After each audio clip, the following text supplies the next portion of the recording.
off with Giordano, 2-on-1. Michael Backlund shoots, scores! Benning, great move. Here is Benning, shot, scores! Comes free to Shane. Blocked by Lucic. Ran him over. And he wins it back to Foley, scores! No way! Oh my! No way!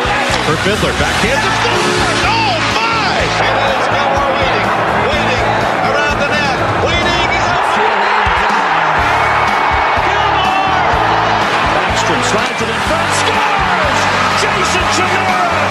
Kept in by Matthews. Here it is. Scores!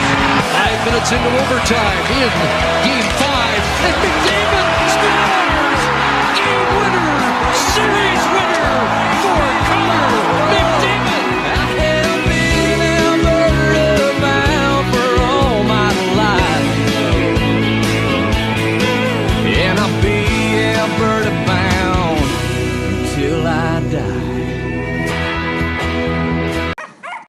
Welcome back to the 2 Mutts podcast presented by Pete's Concrete. I am your host, Joshua Marshall, and my guest this evening is from the Brick Tournament. He's been on with us several times before, and he was just on Sports 1440 not too long ago, and it was a great hit. You probably can find that on the podcast versions of Sports 1440. So, and we have, and that is Sonny Sekhon. Sonny, how's it going? Doing really good. How are you, Josh? Good, buddy. Yeah, just doing the best I can. A little slip up last week, but in terms of the mental health, but back on that kind of trajectory and that grind. I know I've been leaning on you and talking to you, and you've been a great supporter through texting here and just talking, and appreciate the great friendship you and I have here. And you're a great person with a great heart, and just can't thank enough for having a great relationship. And I'm looking forward to this next hour with you, because whenever we do these, they're very fun, Sonny. So thanks, man. Thanks for the kind words, and likewise, happy to hear that you're working on it. You know, it's like anything else that you got an injury, you just keep working at it, man. So just keep going back to it, and your friends, we're all here for you. So appreciate it. Yeah, man. Yeah, no, it was fun.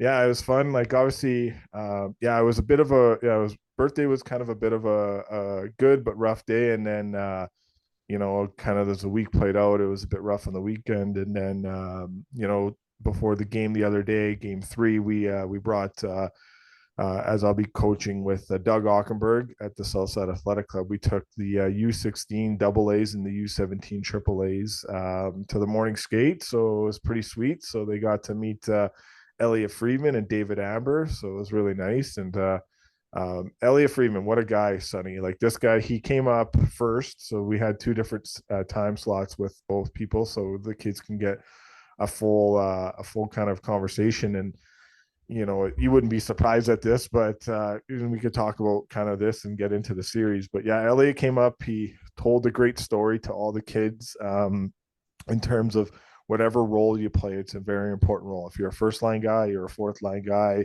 you're a first D pairing, you're a last D pairing, you're the whatever goaltender you are, 1 or 2.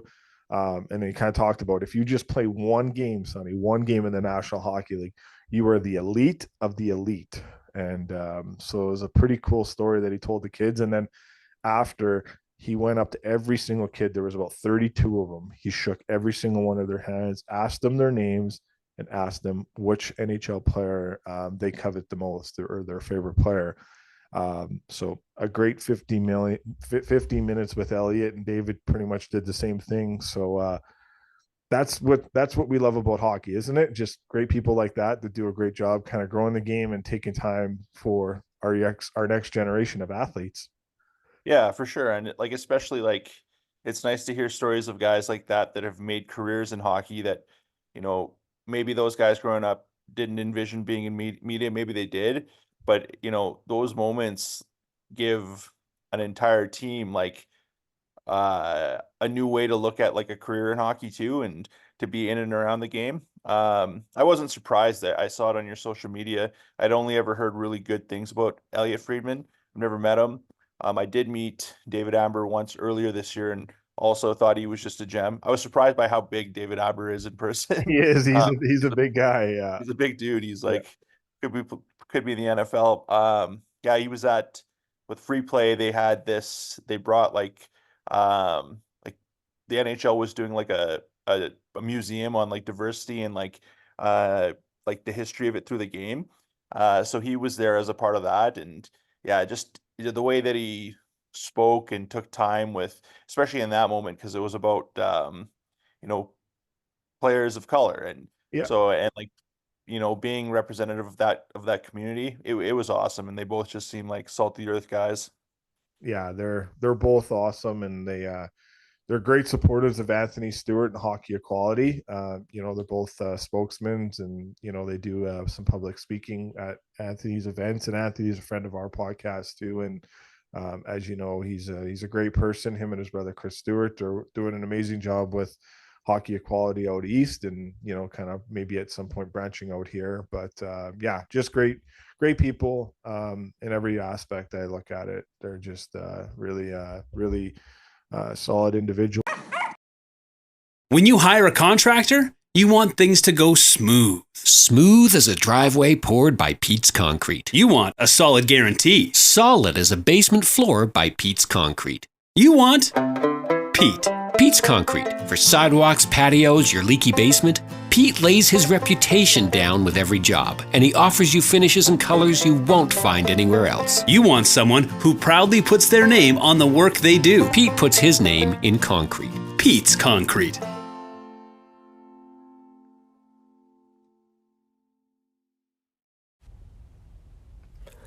Coach Rupper here from Two Mutts. Thanks for tuning into the podcast. Now let's grab a knee. Have I got a deal for you? We have teamed up with Manscaped, and we can save you some big-time coin this upcoming NHL season. Guys, are your sticks and pucks getting hairy in the corners? And gals, is your goalie still using horsehair Coopers? Well, let's wake up! Use the code 2MUTS to save 20% plus free shipping on Manscaped products. Listen, we all love to score, and we all want to win the cup. Why not do it on a fresh, clean, smooth sheet of ice?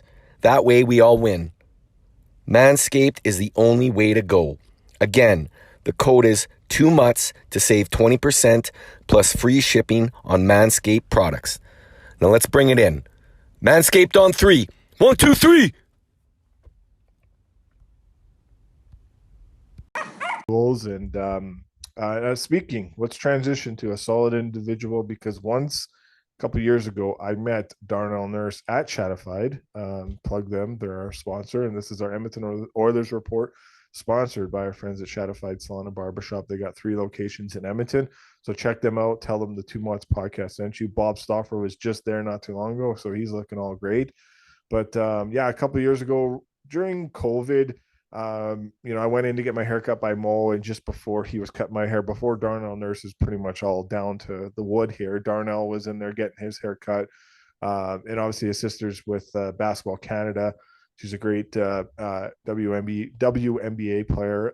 So he was in there getting his hair cut with another individual that's with Basketball Canada. And he was just really nice. It was just us in there with Mo, and he was really nice towards me. And he knew that I knew Alexander Petrovic, and so it was a good conversation there. And this is after Petro went on to another organization, and just a great person. I know you kind of have a relationship with him. You don't have to dive in how deep that personal relationship is, but I'm sure you felt some empathy and compassion seeing his press conference yesterday, and the unfair, or I would say unfair, I don't think it's fair treatment that he's getting through the media here. I know one reporter took a big jab out of him, and then didn't have the stones to stand in front of him at a press conference the other day after he just carved them up pretty good. So I thought that was, if you're going to carve someone, have the stones to go and stand in front of them to at least have a conversation or ask them a question. Don't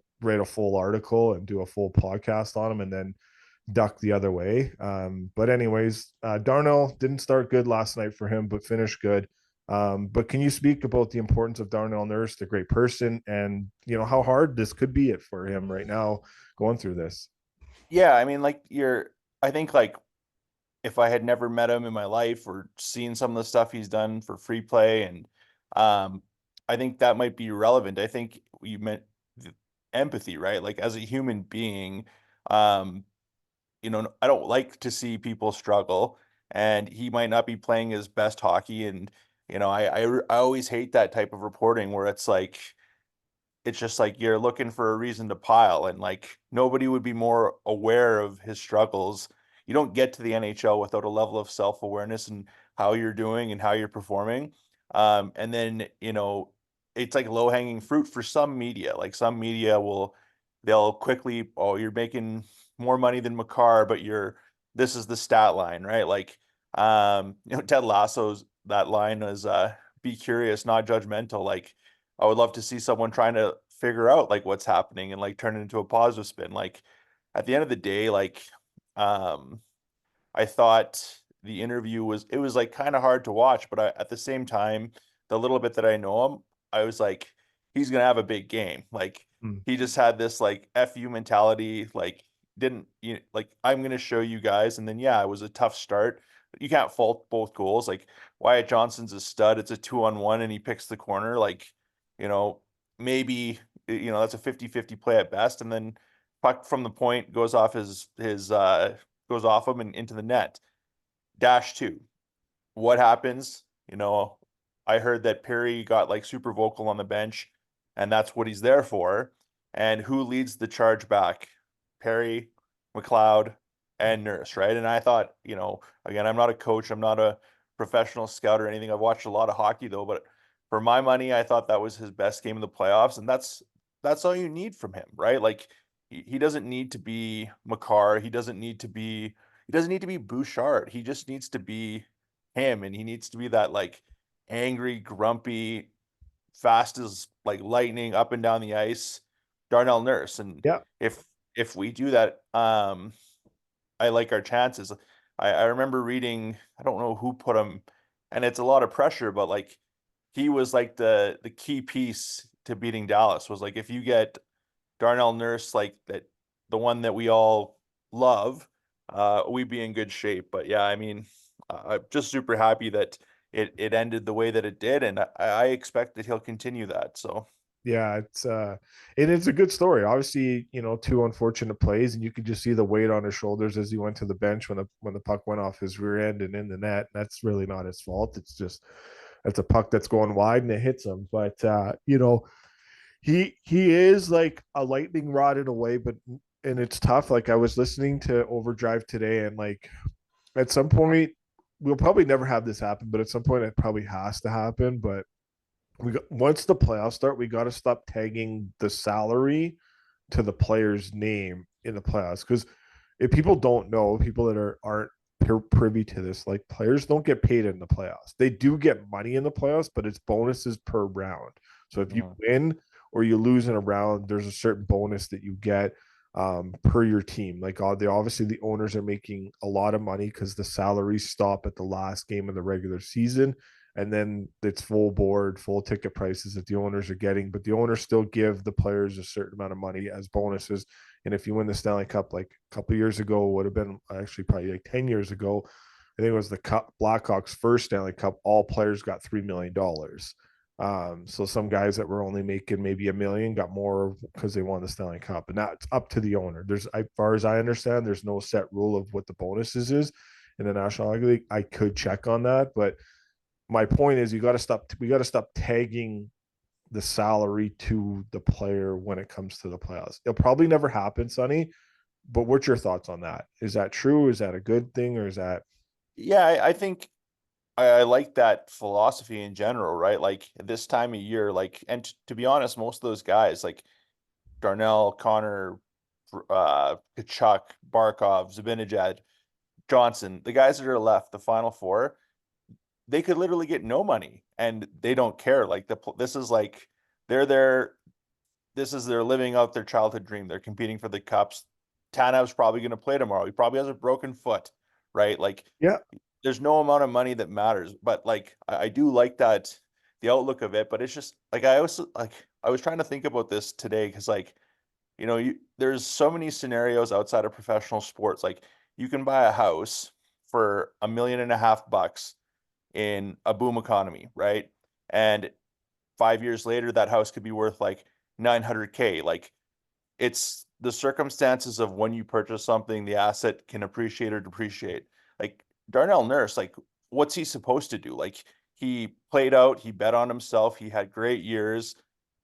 He did everything right and he earned what he got. So he goes into free agency in a year where there wasn't a ton of defensemen and the market gets set by Seth Jones and Zach Werenski signing 12, like what was $9.5 and $8.5 million deals. So at that time, like, what are the Oilers actually supposed to do? Like, let him walk as if for nothing. And like, imagine our defense core without Darnell Nurse. You know, never mind all the amazing things he does in the community and the loss it would be for Edmonton. Like, that's a gaping hole on the blue line. And so he signs a big deal. He gets $9.5 million, and I think people got to stop like bitching and moaning about it. That is the reality. Yep. And is he going to go and put up Bouchard points? Probably not. But if he puts up an effort like he did last night for 82 games, you got to be happy about it. Because we've said this on this podcast before. There's not a team in the league where I don't think he cracks the top four, right? Like he's like an unquestioned top four. You know, maybe the partners situation isn't helping him. And not to pile on CC, I don't think like that's fair either. But, you know, I think some of his best hockey was played with like a more offensive minded guy like Barry. But I don't know, right? Like, I was going to ask you, I read something today about the experiment of making Darnell Nurse a forward, like Dustin Byfuglien. Have you read any of that? I have, and I heard that on some other podcasts. I even think Matt Murley on Spit and Chicklets was even talking about that too. And no, I hear it, I see it. It doesn't make sense. I think the biggest problem that we have in this market, like Kevin Bieksa Kevin Bieksa took a shot at the media. He called them what did he call them? The Edmonton meat, raw, dead, and dumb. So, you know, and that's Kevin Bieksa. He's obviously a Canucks alumni and probably had his battles with Edmonton media. And trust me, there's some tough people in the Edmonton media. Like they're paid to have an opinion, and whether people don't like the opinion or not, that's it. They're getting a lot of money from, you know, if they work for Sportsnet or work for TSN or work for The Athletic, like that's their job.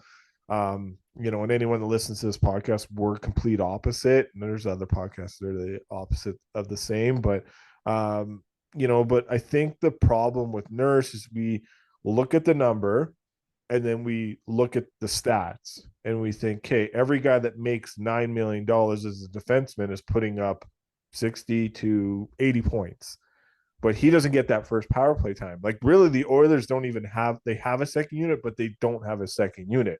Like, and there's nothing wrong with that because like their power play is that good. They either score easily, so it's 2-0, it's 1-0 or whatever the score is before obviously that. It's like it's not like the power play continues to stay 2 minutes after they score. Once they score, the time is run out. But that power play, those five guys are staying out for a full 2 minutes. And I think the problem is that we see like, hey, like they're out for 2 minutes, and other teams are really structured differently. And that's maybe a balance, but it's just that good. Those five guys are that good. They know they're out there for that 2 minutes, regardless if they finish it in 2 or they finish it in less or whatever. But I think we got to get to the point where you got to stop kind of comparing that, because anyone that gets like their boss says like, I'm going to sign you for this, and it says it's X amount more than what you made last year, you're going to take it, you know, like, and you talked about it earlier. There was a run on defenseman the time his contract ran up, and he was on pace. He had, you know, 17, 18 goals in the Canadian, you know, the shortened season where they played in all the Canadian teams. But the pedigree showed that. And a lot of it is like organization problems with the salary cap too, because they bridged him twice. You had to pay him big time, just like Montreal bridged PK Subban, and when they bridged him twice, they had to pay PK Subban $9 million. It's just, that's the going rate. It's the same thing, and people got to brace for themselves because it's going to happen again with Evan Bouchard. So got bridged, and Evan Bouchard is going to make at least $12 to $13 million in his next contract.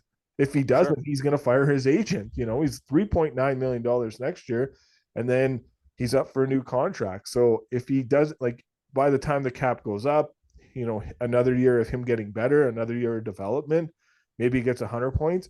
That's easily a $13 million contract all day long. And if, yeah, his blunders defensively are what they are, but that's just the way the game works. And I think we got to get to a point with Darnell where you have to accept what you have, know there's still a great player there. There's also a human side of this too. And that's the problem I didn't like. And I think that because we also saw yesterday, and I agree with Elliotte Friedman saying, some players read everything, some players listen to everything. We found out yesterday Darnell reads and hears everything through the media.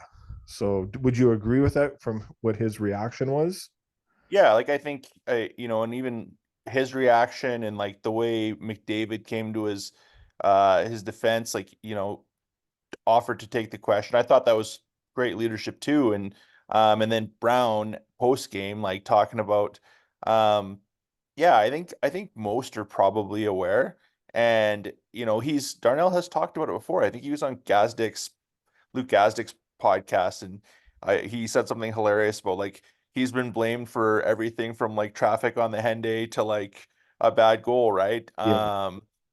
But like I said, and that like as the human side, like, man, if I'm having a bad day at work, I don't want to hear about it. Like, I don't want to get piled on, I want solutions. I want people to show me a way out of it. Yeah. So it's like, yeah, like these guys, yeah, they're professional athletes. They make a lot of money. They're in the limelight.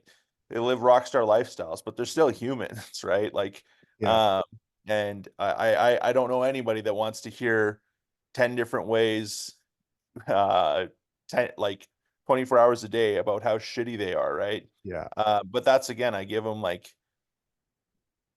his press conference was hilarious, like short, sweet, got the hell out of there, and he carried that angry mood on right through the game and had a great game, and I hope he continues it and just has the media just like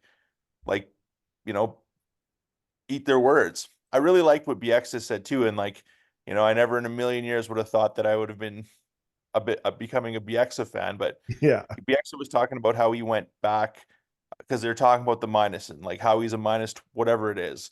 So Bieksa went and watched, I guess, all the goals, and he's like, there was 2 goals of like a run of 15 that were like, you could say were Darnell's fault. He's on the ice, someone doesn't get a puck out, someone makes a turnover, and it's like, what is the guy supposed to do, right? Like, but yeah, And again, Chris Knobloch kind of talked about that too the day before in the press conference, right? He goes, maybe a bad goal, maybe the guy didn't get the puck out. You're eating minuses because something happened on the ice that was not out of your control. So I agree with that, Sonny. You're right on that and on that analogy, and BX is saying that too.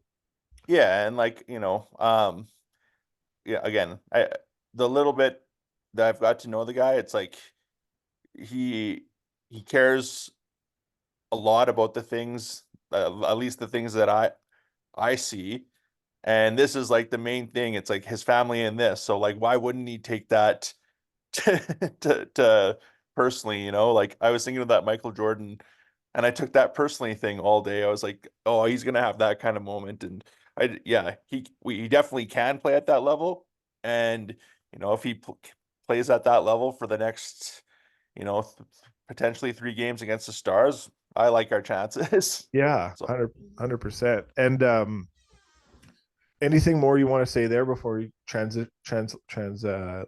move over to the game and kind of what the game was last night, and obviously teeing up a pivotal game 5?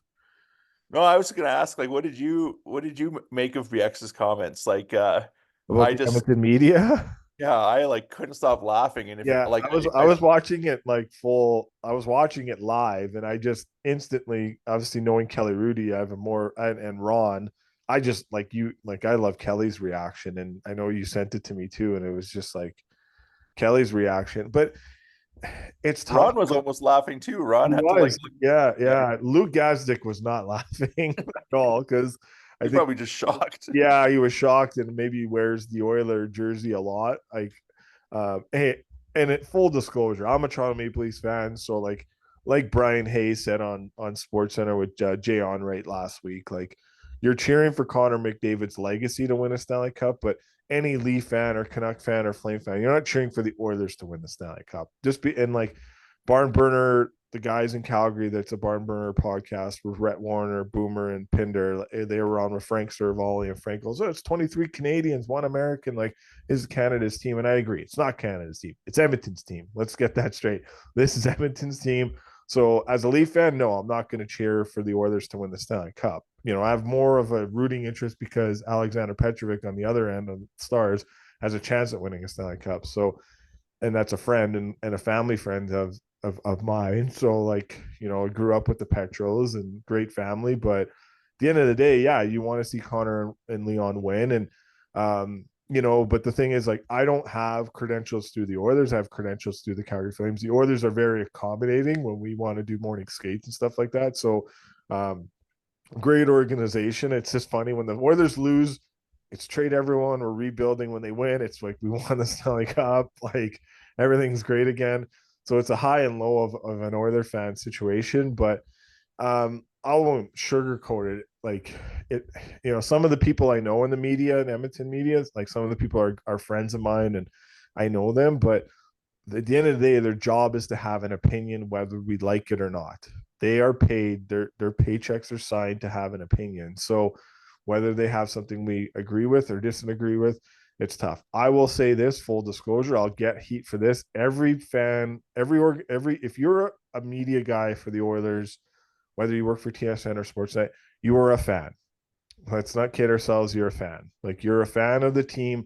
So I know they all say there's no rooting interest and there's none of this, but at the end of the day, Sonny, we can get in this debate if you want or not. I don't know where you come out on this, but if you cover Team 82 games and then all playoffs, and it's year after year after year, you eventually become a fan. And if you're from here, it's hard not to be. And I'll say this, the reason why I know that, and I can say that, because I'm in the Calgary Flames press box. So being in the Calgary Flames press box, I seen it firsthand. Like, we cheer. Like, the mood after a win in the locker room is way better for us when we're trying to interview players. And a lot of the great conversations happen when the microphone is not live and the camera is not on, because you're somewhat like friends with the guys. So you're cheering. And if he had a bad game, like, you're trying to answer the best question possible, so you don't jamming the guy up, because you are a fan. You got to ask that guy more questions throughout the years. You think you want to piss him off. So I understand some guys look at it differently in the media side. Like, I know there's the Mark Spectors or there's the Eric Francis's that, Frank Cervalli's. Their job is to be opinionated based, because that's where they get their clicks. And hey, man, our podcast after an Oilers loss is way higher than an Oilers win. Like, when the Oilers lose, numbers are through the roof on a download or a play or all that. It's crazy. But when they win, no one wants to listen to anything. They're just like, okay, they won. They're moving on. They're drinking. So I know I rambled on pretty long here and answering a long part of answering your question. So it's funny with human nature that way. Like, obviously my background, I was at Henry Singer for still there. And it's just, when I remember when Google reviews came out, it's like, we do thousands and thousands of fittings a year, weddings, and the only people that end up leaving reviews are like the one or two that are like bad. You know what I mean? Like, it's just funny that way. But no, like I said, I saw Rudy's reaction. I honestly thought it was like an AI thing at first, because all those AI videos were going around. Yeah. And then I saw it. I was like, holy. So I'm becoming a big BX fan, and he obviously stole the show too when when Ron tried to put the jersey down. Yeah, he just quickly grabbed it. But that's his nature, and I think we got to get used to that. And that's, obviously he won an award this year for best hockey analyst. So he won a screen award for that. And he's been a great ad for Sportsnet, and he speaks his mind. That's what you want. You want a guy that speaks their mind and tells the honest truth. And I believe that's what he does. Like, is all Edmonton that way? Probably not, but some media probably, right? Like, it's tough. Like, and we seen it with in the Vancouver when Philip Peronic was getting asked a question. Like, he already answered the question. He didn't get hurt. He just said no. There was no injury. and then you want to go back at him and back at him and back at him. You wonder why you get like a mean response or a response that you might not like when he's already just told you the truth. No, I didn't have an injury. You know, at the end of the day, and that's the thing is I always defer to the players. Like if I watched the game, but I played at a certain level, but I didn't play at the NHL level, I didn't play at the AHL level, I didn't play at the the Western Hockey League level or anything like that. Well, I say I'm confident in my abilities of understanding the game and to coach the game. But, if I need to know something really well, if I think I saw it this way, I'm happy I can text a player to be like, hey, what did you see here? Did you see this? Is this the way I saw it? Did I see it right? And sometimes it's no, and sometimes it's yes. But I'll always defer to the players because they'll know what's better. Like they know when, like we know it too. Like we play ball hockey. Now it's a different scale of NHL, but we know if we play on a hockey team or a ball hockey team, we know that like if this guy that comes to our team, we know whether he's going to help us or not, right? So when like they make trades or make signings or pick guys up on waivers, these players know if that guy is going to help you or not. They're not going to dog you if the guy doesn't help you, but they'll at least be honest and be like, yeah, I don't think that guy can help me. But we're seeing a strong belief, and that's a good transition over to the bold coaching moves that Chris Knobloch's made here. Like how wild is that? In some of these moves he's made where everything is checking sevens, everything is going perfect. He's hitting the right buttons. He's not calling timeouts at the wrong time. He's calling timeouts at the right time. Like, he easily could have called the timeout at 2-0, no shots on goal. It's 5 minutes, less than 5 minutes in. They have 4 shots. We have 0 shots, but he doesn't. He inserts a veteran player like you talked about earlier in Corey Perry, who will say something on the bench. That's your timeout right there. Just a veteran player, been there before. I want a cup. I understand the situation. Let's get to work. Just thoughts on some of the moves he's made with the goaltending and inserting players in and out of the lineup. Yeah, like I don't want to call it a masterclass yet, but like he's doing stuff that just the balls it takes, the courage to make these moves, like going to Pickard and then going back to Pickard and then going back to Skinner. Like he must. They talk about how he's always communicating with the players. He must have great relationships with all these guys, and he must know them on like such a level that like he knows when it's on or off and when to push. And because I don't they pulled Skinner in Vancouver. He struggled a little bit, but it's also possible the guy was just tired, right? Like one playoff game, like emotionally, is probably like playing 5 regular season games, right? Never mind the fact that this is an Edmonton-born kid, cheered for the Oilers his whole life, now playing at home, and is aware of all of the pressure that this could be the team to win. So he gets that reset and he bounces back. And then, being able to take a young kid with like McLeod out and then know to insert him, and then it's been nuts. Like, and I think the moves, like the roster moves have been great, but also just like his willingness to like tinker within the game. Like if something's not going right, he doesn't wait till an intermission. It's like between him and his coaching staff, there's changes. And yeah, I mean, you need that. Like you look at the coaches that are left, they've all been there before, and they, it takes everybody. And so it's been fun to watch, honestly. Like I didn't know anything about Knobloch when he got hired. I truthfully didn't even know who he was. Like never heard of him. So I was, a little skeptical at first because I'm like a lot that was like, oh, is it going to be Gallant? Is it going to be Quenneville? Like recycle the old school coaches, but he's been great, and it's been a fresh like breath of fresh air. And I just hope he keeps pressing those buttons. And so do coaches that are in his situation at the college level, American Hockey League level, because if they're a guy like him can do it, then it gives those other coaches the opportunity to do it too, and being like, look, a young guy that just needed an opportunity can take the team to a far dance. And we'll move over to this. And I agree. I was talking to James Duthie today about this, and I want to get your thoughts too. James said that he thought if ever Connor and Leon were at a point of sniffing a Stanley Cup. Now we understand that a few years ago they made the conference final, but they didn't win a game. This is the closest they've ever got. They're 2 wins away to getting to a Stanley Cup final. Are you on the trajectory of thinking if they sniff a Stanley Cup, if they're at a point of sniffing like they are right now, that it's just a foregone conclusion that they're just going to get it, if they're going to win it, just because that they would want it much more than maybe the other guy on the other end would? No, I don't think it's a put it this way. They get through Dallas. I like their odds. They made short work of LA, who has always been hard. And so that showed me that they've learned over 3 years how to handle that team and how to handle the system they don't like to play and how to play in those ugly games. Then through 7 games with Vancouver, first you were able to get past the fact that they pumped you all regular season, and you still won a series in where there were games we were literally giving it away. And so you grow through that, and then you could come into Dallas, and I still think Dallas is probably the deepest team left. So if you can get through this, you're battle tested. But so then you're going to play Florida or you're going to play New York. Connor and Leon, they want it real bad, but I don't think that they necessarily want it more than a Kachuk or like a Shesterkin.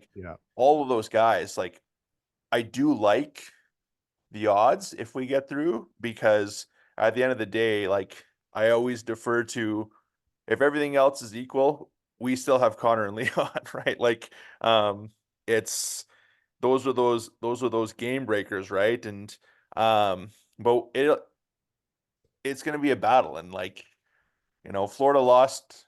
They remind me a lot of Pittsburgh, and they go to the final, they lose to Detroit, and now they're on the trajectory where they could go to the final again. They know intimately what it feels like to be right there and lose it. So it'll be great hockey, but we've said this several times throughout the year. I don't see why the Oilers can't do it. Skinner doesn't have to be Shesterkin. He doesn't have to be Bobrovsky. He doesn't have to be Ottinger. Skinner has to be Stuart Skinner. Stuart Skinner has to have a 90 save percentage, and he just has to make the saves you expect. He's shown at times throughout the playoffs that he can steal you a game. He stole one in LA, and he's played well. Yes, he's given some away, but based on how the Oilers play, they can usually get a couple to offset that. I like how the forwards are going. Brown's heating up, getting a shorty from Janmark, McLeod putting it in. They get a little bit sturdier in the back end, and we just had a long talk about Darnell and his best game. They have everything right there. Mm-hmm. They have the coaching. Yeah. I don't know, long-winded answer, but no, I think it's a good one. It's very justifiable to look at that and see that too. And these 4 teams that are there, they're there for a reason. And it's they deserve the opportunity. It wasn't like a Cinderella 8 seed team that got to here and they're getting off. They're just getting by fumes and stuff like that. They're literally putting in the work. And I think it's impressive, because Dallas is Edmonton's winning in ways we never thought they would ever be able to win. And literally almost every single night they're putting up a defensive clinic. Dallas didn't get a lot of shots last night. Yes, they started good, but that once the Oilers locked in, they don't give up much. It's hard. And I said this to I even say this to myself, because obviously I'm not an Oilers fan, but I say this to my friends that are not Oilers fans. We have to embrace that this team is going to win a Stanley Cup. You fully have to embrace it. As much as you hate it as an opposition fan, you have to embrace it. It goes back to what I said many years ago. Generational talent players drafted and developed in organizations that they come out of, they go on to win Stanley Cups. The history is all there. I don't need to name all it off. Anyone that knows hockey will understand that. Anyone's listening will understand it. So I think that's where we're at here with this. It's a foregone conclusion that at some point, and I'm going back to that is because I think at some point, and I don't know the answer to this. So there's a few things I want to go here. So the next one I'll go, I after Dallas eliminated Colorado, and they obviously took out Vegas. So that's the back-to-back Stanley Cup champion teams. Now, if they were to beat the Oilers and say whoever they beat, Rangers will be a tough out, Florida will be a tough out. But and I know it's like they're 6 wins away from this, so I'm looking too far in the future. But if they were to hold off and win the Stanley Cup, Dallas, I think it's the most successful Stanley Cup championship win in the history of our game. Just because like you knocked off Vegas, powerhouse team. You knocked off the defending champs a couple years ago in Colorado. Arguably, right now your toughest test is the Oilers. Probably the deepest this organization's ever been. You got two of the best players on the other end. You got Evan Bouchard, who's probably one of the best defensemen, if not the best defenseman in the National Hockey League. So it's like, it just, you just look at it, it's like more success. You got Zach Hyman, who's just one of the best grinders in and out of the game. Like, it's just, there's such a great there, but the Oilers can also do it too. So a lot can happen there. I don't know where you come out on Dallas's kind of potential run here. There's a lot could happen. They could easily lose the next two and the Oilers can win the next two and all that. Where are you at with that kind of comment there? Yeah, no, I agree. I think that, if Dallas were to take it all, that has to be one of the hardest routes, in modern history for sure. And then even like the way some of those series went, like I think like Colorado a little bit better, but like they went down 2-0 against Vegas, right? Yeah. And, didn't sound the panic button. Pete DeBoer obviously knows that team very well, both those teams. And then they come out of that series and against a hard team. And then Colorado, like there was points in that series where it's like, it didn't even look like Colorado was like capable of playing to their level. So yeah, I mean, they would get absolute full marks. Like, do I want them to go? Absolutely not. Right. Yeah. But I'm also like, I've said this on this all the time. I'm a hockey fan first. I've been in and around the game a long time. I've always liked Edmonton's chances, but I have said several times that I didn't expect Edmonton to beat Dallas. Like, if I take the emotion out of it and I look at and I think about it just rational, we have the top heavy nuclear warheads in Connor and Leon, but overall depth, defensive side, and then goaltending, they have the edge in every category. Knobloch is a fantastic coach. He's done amazing this year. Pete DeBoer's been to the finals with like 4 different franchises, right? So, I wouldn't have said it was David and Goliath. It was a coin flip for me. So at this point, I'm actually enjoying games because I'm like, this is all bonus. But here we are, and the Oilers are 2 wins away from doing it. So, I mean that's the foregone conclusion. We're making it sound like it's gonna be real easy to beat an Eastern team, and I don't know, but if Dallas does manage to pull it off, like that is a heck of a run. It is. It is. It's a run you can't disclose for sure. Okay, so start of the year, even at the end of the last year, the comment of cup or bust was made by Connor and Leon.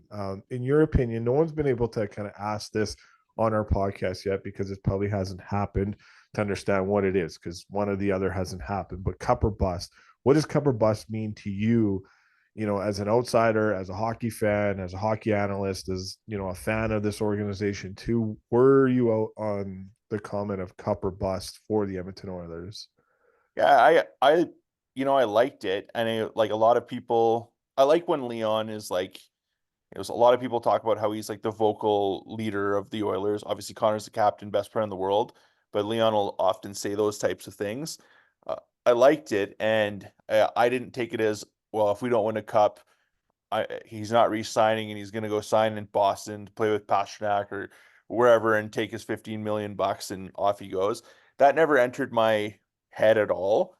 I think it just, it goes back to what you're saying about Connor's a generational player and Leon's like right up there. I just think that was like the mindset that like nothing else matters. They don't care about individual accolades. They don't care about whether they finish first or they're a wild card seat.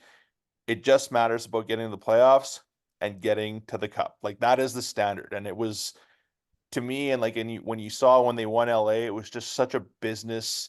There's no celebration. It was like on to the next one, and then get through Vancouver, a very emotional series, win it in 7, not celebrating, on to the next one. And so I feel like that's been the mantra, like, and that's not a bad standard to have as a franchise and an organization. If it's just nothing else would be satisfactory to those guys, and that's what I took from it. And I feel like that's how they're playing, right? Like it is cup or bust to them, right? Like it would be a huge disappointment if they don't. And I think the next 2 years is a big part because we can go to the Leafs situation here in terms of being like, you can't win when you pay this amount of players this amount of money. That's going to be on the horizon for the Edmonton Oilers very soon here. Like that is a very realistic possibility within the next 2 years. And I do think it was right for the Leafs not to go all in. They didn't trade the first round pick. They didn't trade any of their top prospects. They moved some pieces to get some pieces, but they didn't go all in because I think in Toronto's situation, it was an 18-month window situation dating back to when Brad Treliving first took over the team.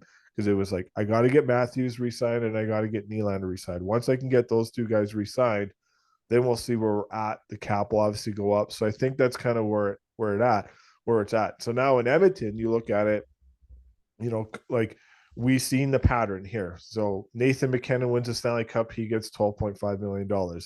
Austin Matthews doesn't win a Stanley Cup, doesn't really get out of the first round, let alone the second round, but gets $13 million. So Draisaitl and Rantanen are up at the same time. And then Bouchard and McDavid are up at the same time. So Draisaitl and Rantanen, and just in terms of, like, it'll be interesting to see what Mikko Rantanen signs for in Colorado, but it will a lot be more interesting to see what Leon resigns for in Edmonton come this July 1st. Because I think he'll sign this July 1st. And I think it's like $14 million. Maybe it's even $15 million. Maybe it's $50 million if he wins the Stanley Cup and gets the Conn Smythe. Maybe that's where that number gets higher. But then Connor's going to surpass that, and Evan Bouchard's not going to surpass it, but Evan Bouchard's going to be in that window where, he's at least making, because if Rasmus Dahlin's making 12, there's no way like Bouchard makes less. And we've seen it in Canadian markets. The players dictate what they want. If they're not going to get what they want, they're going to leave. Just like Matthew Tkachuk left, just like Johnny Gaudreau left, and not saying you won't really want to compare those kind of 2 players maybe to the Connor and Leons, but like, if you're not going to really want to resign and want that, you're just going to leave regardless. And I don't want to get into the conversation because I don't think we're there yet because they haven't indicated such forth of, them leaving. But the realistic possibility is, as Oilers fans, in the next couple of years, you got to understand, like, your salary cap situation is going to play a big difference. Now the cap will go up by the time Connor signs his contract and that kicks in, the cap will be $100 million. So we can brace for that. But where are you at with like the salary situation here with these guys? Is it justified? Do you think those are the right numbers? Am I wrong on thinking that? Yeah, I mean, there's always the possibility that, like, there's a curveball, right, where you go back to the Malkin, Crosby, and like different time, different salaries, where 15 million, 14 million, you're making more money than you're ever going to know what to do with. I think, if they get to the Cup Finals, they win a cup. They get to the Cup Finals, they lose a cup. They got that taste for it. I don't know. I would certainly be trying to have a conversation where it's like, listen, like, hey, Leon, we're going to sign you to 14 for 8, and Connor, you're going to get 14 the same. Or, leave $1 million or $2 million on the table so that we can build around you. But even if they don't, right, like, players like Leon, players like Connor, they don't come up. It's a generational player. If they want $15 million, I give them the $15 million and I figure the rest out. The other thing that could happen is, this is no fluke anymore. Like, Edmonton is a quality organization. Anybody that says otherwise is just salty or not paying attention. They've been in the conference finals 2 of the last 3 years. They've lost consecutively to the teams that have gone on to win. They have the nicest facility in the world. I was lucky enough to just do a tour of the dressing room the other day, and I was just like, who wouldn't want to play here? And then now you add the fact that you have those two locked up. They've been to the finals. I think you're going to start to see guys like we've already seen it, like Corey Perry signing here, and Evander Kane coming here like 2 years ago, where you're not going to get them for free. But I think people that are chasing that cup that haven't got it yet are probably going to start to look to like, well, why don't we sign a short-term deal in Edmonton? And then the other saving grace for that is the cap going to 100 million in 2 years is a very real thing. So that will be very helpful. Yeah.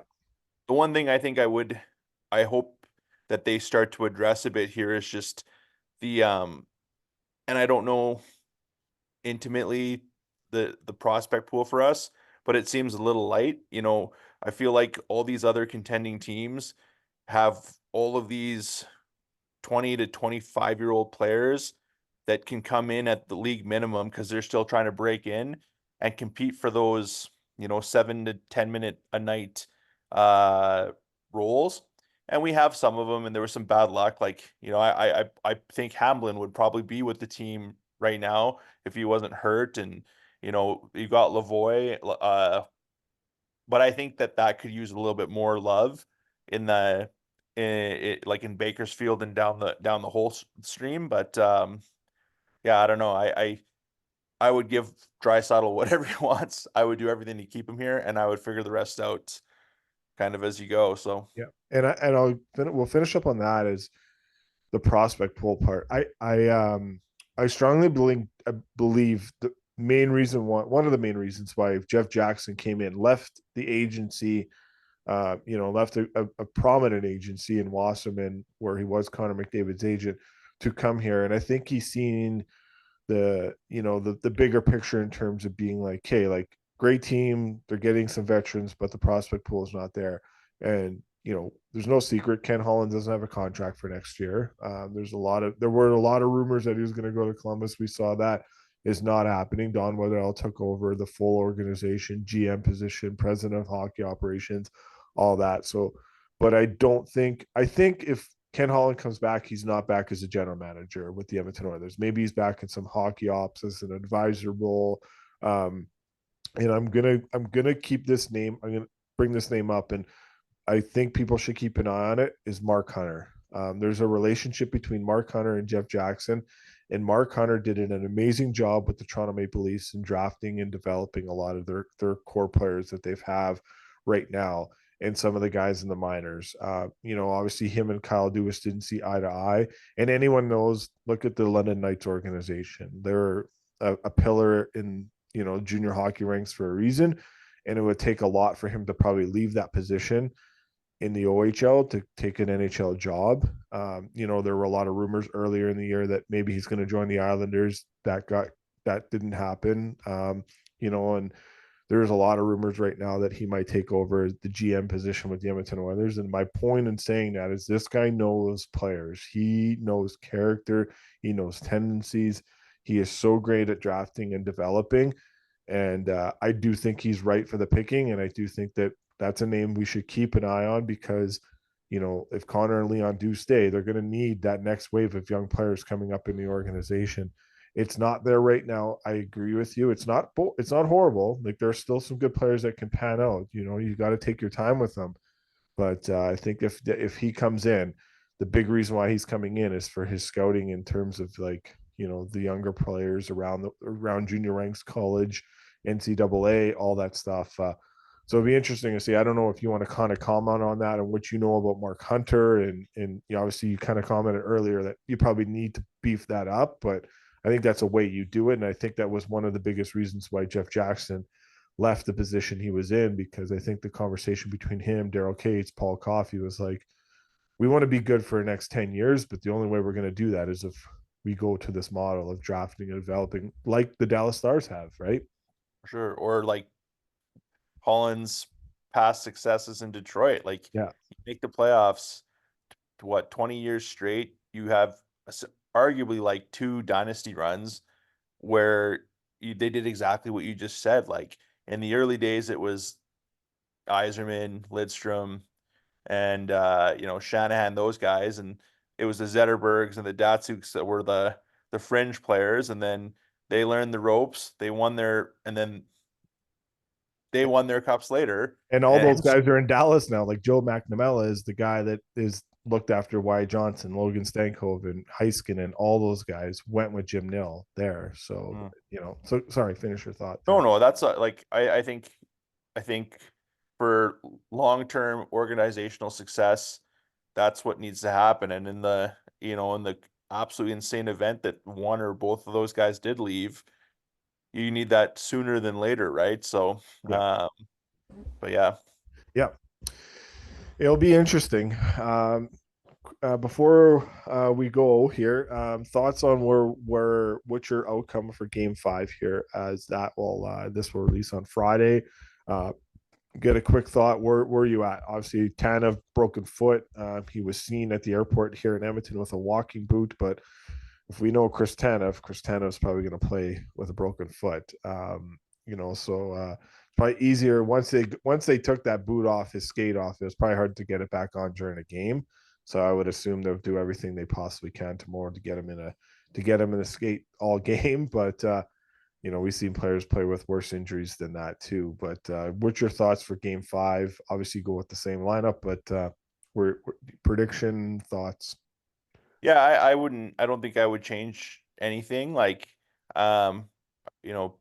Desharnais, I don't know that he necessarily deserved to be the odd man out, but Broberg played well, and you got to win. And as we said earlier, they were able to hold Dallas off low, not a lot of high quality chances.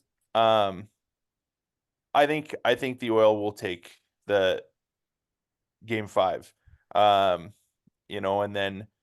then they got to lose twice. I think, it seems like as the series has gone on, every game Connor and Leon are ratcheting it up a bit more and a bit more. And it's like what you said, it's like, we know how bad they want it and they know they're close, and I expect the best games out of them yet. I guess that's what I would expect. I hope these guys, I know we talked about cup or bust and with that mentality, and they're putting a lot of pressure on themselves, right? Nobody puts more pressure on them than themselves. But I hope for a moment they also look at they live in a hockey crazy market.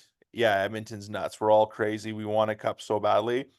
But if they had reframed it and were if the Oilers lose 2 in a row, I'm going to be upset. I'm still a fan.